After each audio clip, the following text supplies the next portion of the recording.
Bueno, ahora sí, empecemos.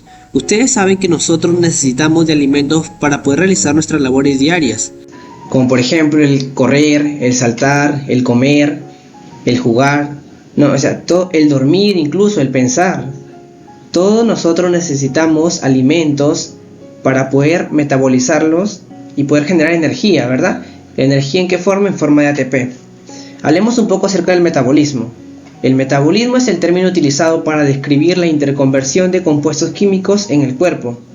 Las vías que toman las moléculas individuales, sus interrelaciones y los mecanismos que regulan el flujo de metabolitos a través de las vías, las cuales se dividen en tres categorías. Entonces, pueden observar acá el sistema digestivo. ¿cómo es que funciona? Nosotros al ingerir alimentos, como lo mencioné, ingresa a través de nuestra boca, ¿no? Y nuestra boca empieza un mecanismo, gracias a nuestros dientes, empezamos a degradar toda esa comida y convirtiéndolo en el bolo alimenticio. Este bolo alimenticio va a ser muy importante porque va a poder pasar a través de nuestro esófago, nuestra faringe, ¿verdad? Ustedes ya saben esto, ustedes son bien pros. Se va a dirigir al estómago, luego al intestino delgado y luego se divide a las otras partes de nuestro cuerpo para así poder metabolizarlo, ¿no? Entonces, acuérdense de un dato muy importante, que es que el pH de la boca, en este caso de la saliva, es de 6.8 a 7.4 aproximadamente. Mira, veamos acerca de las vías metabólicas, ¿no? Encontramos las vías anabólicas, las vías catabólicas y las vías anfibólicas. ¿Pero qué son las vías anabólicas? Las vías anabólicas se trata de formar, se trata de síntesis, génesis, ¿verdad? Entonces, ¿qué vamos a hacer? Vamos a formar moléculas más complejas a partir de moléculas simples. ¿Qué nos dice? Que son endotérmicas, se involucran en la síntesis de compuestos más grandes y más complejos a partir de precursores más pequeños. Es como, por ejemplo, la formación de proteínas, que se genera a través de aminoácidos, ¿verdad? ¿Y cuántos aminoácidos se necesitan para formar una proteína? Se necesitan 20 aminoácidos. Es importante conocer esto porque es lo más esencial que debemos saber para luego poder hablar, por ejemplo, en este caso de las proteínas. Precisamente vamos a ver en este tema sobre carbohidratos, por lo mismo que vamos a hablar de la glucólisis. Ahora empecemos acerca de las vías catabólicas. Si las anabólicas se encargaban de formar de algo simple, algo complejo, las catabólicas van a hacer lo contrario. ¿Cómo lo contrario? Es decir, de algo complejo a algo más simple. ¿Qué nos dice? Son exotérmicas. Eso quiero que les quede bien claro. Las anabólicas son endotérmicas y las catabólicas son exotérmicas y se involucran en la descomposición de las moléculas más grandes. Por lo general provocan reacciones oxidativas, producen equivalentes reductores y principalmente la vía de la cadena respiratoria, el ATP. Y las vías anfibólicas se producen en las encrucijadas. Es una interconexión entre las vías anabólicas y las vías catabólicas. Por ejemplo, el ciclo del ácido cítrico. Ahora, ¿qué me muestras, profesor? ¿No? ¿Ven eso? Se pueden rayar, tan complejo. Pero si se dan cuenta, está muy sencillo. Aquí nos explica acerca de la vía anabólica y la vía catabólica. Si se dan cuenta, la parte de verde nos está hablando de vías catabólicas y las azules anabólicas. Recuerden, de algo catabólicas, de algo complejo o algo más simple. ¿Y qué es más complejo? ¿Una proteína o un aminoácido? Claro que va a ser una proteína. Entonces, por eso, catabólicas porque de proteína va a pasar a aminoácidos. El aminoácido puede convertirse en acetil-CoA, que se puede utilizar en la vía del ácido cítrico, o también formar amoníaco.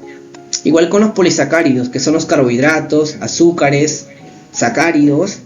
Luego las hexosas pasan a piruvato y luego acetil-CoA y luego al ciclo del ácido cítrico. Y así igual con los lípidos, que está formado por ácido grácidos y glicerol. Bueno, ahora sí hablemos de los carbohidratos. Los carbohidratos nos brindan energía, pero ¿cuánta energía nos brindan? Pues déjeme decirle que nos brinda de 40 a 60% de la energía. ¿Y los lípidos, profesor? Los lípidos nos brindan 30% a 40% de energía. Y las proteínas de 10 a 15% de energía. Los carbohidratos deben acordarse que es energía inmediata. Bueno, un resumen de lo que les mostré anterior, de ese cuadro todo desordenado. Es eso. Los carbohidratos nos forman azúcares simples, principalmente la glucosa, y forman acetil-CoA. Las proteínas A través de la digestión y absorción forman aminoácidos y a través del catabolismo el acetil-CoA. Los lípidos están formados por ácido graso más glicerol y que nos dan acetil-CoA. Quiere decir que los carbohidratos, las proteínas y los lípidos siempre, acuérdense, siempre nos van a dar acetil-CoA. Y el acetil-CoA va a ser importante porque va a ser utilizado en el ciclo del ácido cítrico. ¿Y qué nos produce? Dióxido de carbono y energía. Ahora sí empecemos al tema que vamos a enfocarnos más, que es en la glucólisis. La glucólisis se realiza tanto en las células humanas como en las bacterias. Puede suceder en presencia de oxígeno o en ausencia de oxígeno. Aquí pueden observar la molécula de glucosa. Esta, a través de varias reacciones, va a dar como productos ATP. Además, la glucólisis es la primera etapa de la respiración celular, acuérdense. Y también produce otros precursores para otras rutas metabólicas. Bueno muchachos, déjenme decirles que lastimosamente el cerebro no puede satisfacer más del 20% de sus necesidades energéticas a partir de los cuerpos cetónicos. Pero espera, ¿qué son los cuerpos cetónicos? No, mira, los cuerpos cetónicos son moléculas que se generan en el hígado gracias a la gluconeogénesis. Y pues los eritrocitos es algo muy importante. Los eritrocitos no tienen mitocondrias, ¿verdad? Entonces solo se va a producir glucólisis, porque la glucólisis se realiza en el citoplasma. Entonces, los eritrocitos no cuentan con mitocondrias. Al no contar con mitocondrias, ¿qué va a pasar? Pues solo se va a producir la glucólisis. Quiere decir que los eritrocitos dependen netamente de la glucólisis, no otra ruta metabólica. Ahora veamos la ecuación general de la glucólisis. Bueno, la ecuación general de la glucólisis es la siguiente. La glucosa más 2 ADP más 2 grupos fosfato. 2 ADPs más 2 grupos fosfato, ¿qué forma? Esto forma 2 ATPs. ¿Y cuál nos va a dar de productos? De productos nos van a dar 2 ATPs más 2 ATPs, que en realidad son 4 ATPs. Entonces ya nos damos cuenta que ya ganamos 2 ATPs, ¿verdad? Y pues el agua, 2 moléculas de agua. Ahora sí, hablemos de la insulina. Entonces, la insulina es algo muy importante, es una hormona muy importante, porque la insulina se encarga de estimular o se encarga de regular la cantidad de glucosa en sangre, ¿verdad? Entonces, es como por ejemplo los diabéticos. Los diabéticos, ¿qué les falta? Insulina. No pueden regular la cantidad de azúcar en sangre, y es por eso que la insulina es muy importante, porque se va a encargar de esta función, regular la cantidad de azúcar en sangre. Ahí está su regulación. ¿Y cuál es el antagónico? El glucagón. El glucagón, si uno se encarga de regular, el otro se encarga de aumentar, de estimular. Y los principales transportadores de glucosa, bueno, los más esenciales es el GLUC1 y el GLUC3. Mira, el GLUC1 está ubicado en el cerebro, en el riñón, en el colon, en la placenta, en los eritrocitos, y su función es la absorción de glucosa. Y el GLUC3 en el cerebro, el riñón, la placenta. ¿Y cuál es su función? La absorción de glucosa. Entonces, estos transportadores van a estar ahí en las células, ¿no? Y cuando venga a la glucosa, ellos van a traerla, ¿verdad? Ustedes saben que es un transportador, lo va a llevar, tu mismo nombre lo dice, va a transportarlo. Bueno, también tenemos el GLUC2, el GLUC4, el GLUC5 y el GLUC1. Ahora sí, todo esto que están viendo es la glucólisis, muchachos. Todo esto. No se me asusten, parece tan complejo que hasta cuando yo lo vi por primera vez no sabía ni por dónde empezar. Pero esto no es tan complicado como parece. Vamos a tratarlo de hacerlo más entendible para todos. Y empecemos. La primera reacción es que todo empieza con la glucosa. Esta entra a la glucólisis por la fosforilación de glucosa a glucosa sin fosfato, catalizada por la enzima hexocinasa, utilizando ATP como donante de fosfato. En español, profesor, no entendí. Bueno, te lo explico de una manera sencillita. ¿Qué es lo que sucede? Nosotros consumimos glucosa, ya lo he explicado, ¿verdad? Sí, entonces, la glucosa se va a transformar en glucosa sin fosfato. Simple, esto. ¿Pero qué enzima va a ayudar? La hexoquinasa o hexocinasa. Esa es la enzima. Entonces, las enzimas son muy importantes porque van a intervenir para acelerar reacciones. Eso es básico. Y la glucosinasa se encuentra en el hígado. ¿Ya? Grábense esto. Entonces, Mira, si se dan cuenta también, acá estamos observando la presencia de ATP, que le va a dar un fosfato para que pueda convertirse en glucosa 6-fosfato. ¿Por qué glucosa 6-fosfato? Porque en el carbono 6, 1, 2, 3, 4, 5, 6, hay un grupo fosfato, simple. Ahora, la segunda reacción es que se convierte la glucosa 6-fosfato a fructosa 6-fosfato por la enzima fosfohexosa isomerasa, lo que implica una isomerización de aldosa cetosa. Bueno, entendámoslo de esta manera. Acá se refiere cuando implica una isomerización de aldosas cetosas. Ustedes son muy inteligentes, yo lo sé, y se acuerdan del grupo aldehído y grupo cetona. Entonces, hablemos del grupo aldehído. ¿Se acuerdan que era un oxígeno, un radical, ¿verdad? Y un hidrógeno. ¿Este qué grupo es? El aldehído. Entonces, ¿y el grupo cetona cómo era? Vamos a ponerle un A de aldehído, ¿ya? ¿Y el grupo cetona cómo era? El grupo cetona era el oxígeno, el radical y el radical. Es fácil, ustedes si distinguen esto, ya saben cómo va a suceder todas estas reacciones. Bueno, miren, esto, lo que estamos observando en la parte de acá, es la glucosa 6-fosfato. Pero ustedes lo ven todo así, las moléculas, y parece que no fuera, pero en realidad sí, mira, se dan cuenta del oxígeno. Aquí está el carbono, aquí está el hidrógeno y acá está el radical. Y pues el grupo cetosa sería esto.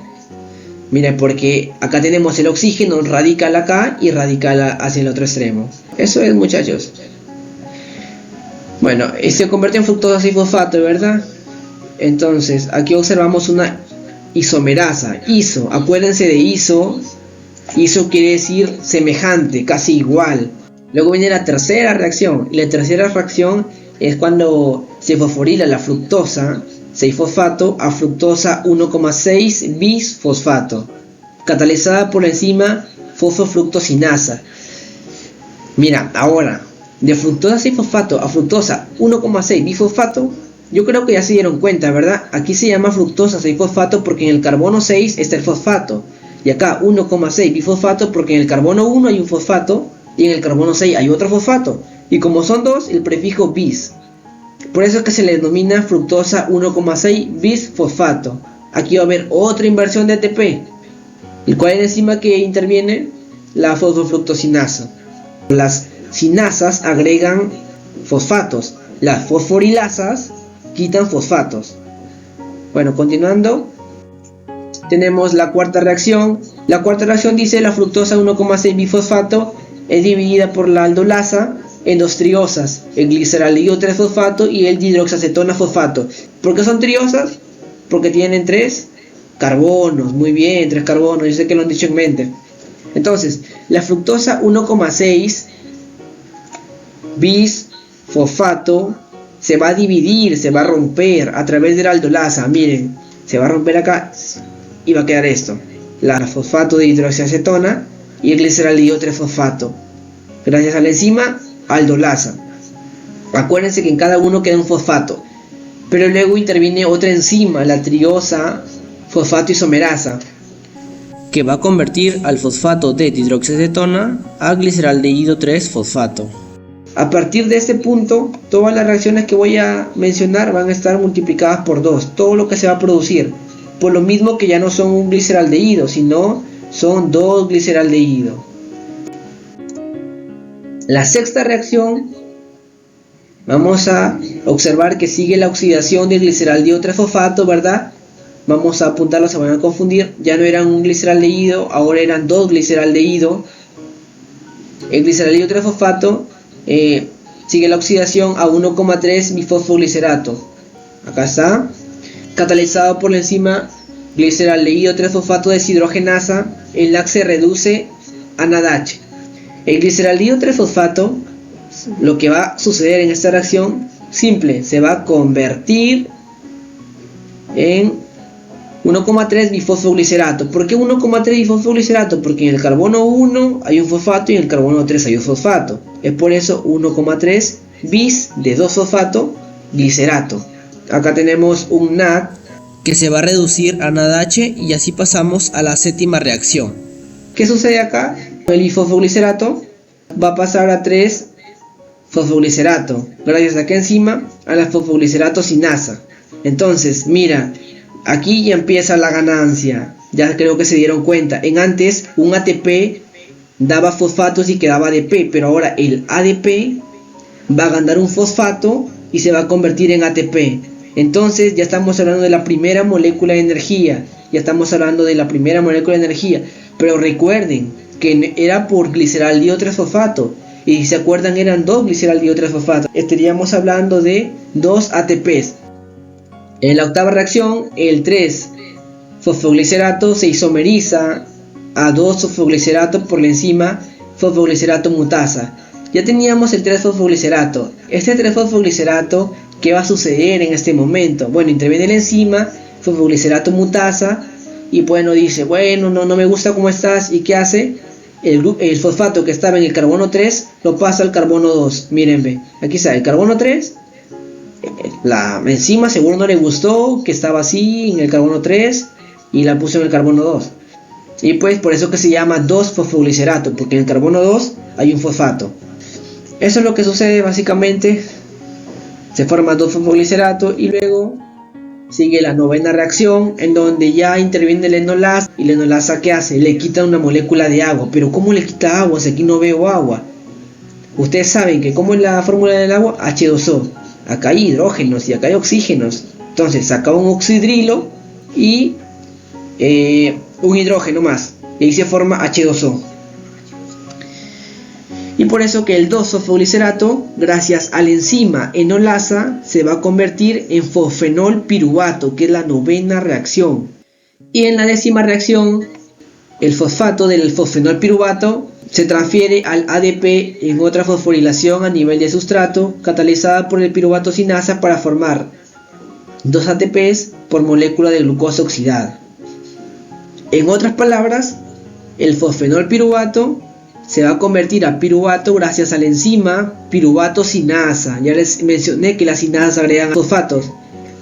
Y como acá tenemos el ADP, va a agregar fosfatos y se va a convertir en ATP. Este ATP que vamos a ganar no va a ser un ATP. Yo sé que ya se dieron cuenta. ¿Cuántos ATPs van a ser? 2 ATPs por molécula de glucosa. Entonces ya van contando, ¿verdad? Primero gastamos 2 ATPs. Luego recuperamos 2 ATPs y aquí viene la ganancia neta. 2 ATPs, esa es la ganancia neta. Vamos a recordar esto. Primero los 2 ATPs que se gastan, entonces es la inversión. Hablamos de una inversión de ATP. ¿Cuántos ATPs invierten? 2 ATPs. Luego tenemos el NAD. El NAD es el que obtenemos gracias al gliceraldehído 3-fosfato. Pero yo creo que se acuerdan ustedes muy bien que ya no es por 1 aquí, es por 2, ¿verdad? Es por 2 porque por la misma triosa fosfato isomerasa que convirtió el fosfato de dihidroxiacetona a gliceraldehído 3-fosfato. Hago bastante hincapié en esto porque quiero que se acuerden, porque se pueden olvidar. Ahora, a partir del gliceraldehído 3-fosfato empieza la reacción por 2. O sea, ya no se va a generar 1, sino 2 NADH. Y luego están los productos, es decir, bueno, el NAD también es un producto, pero esto es lo que obtuvimos. Eso es la ganancia.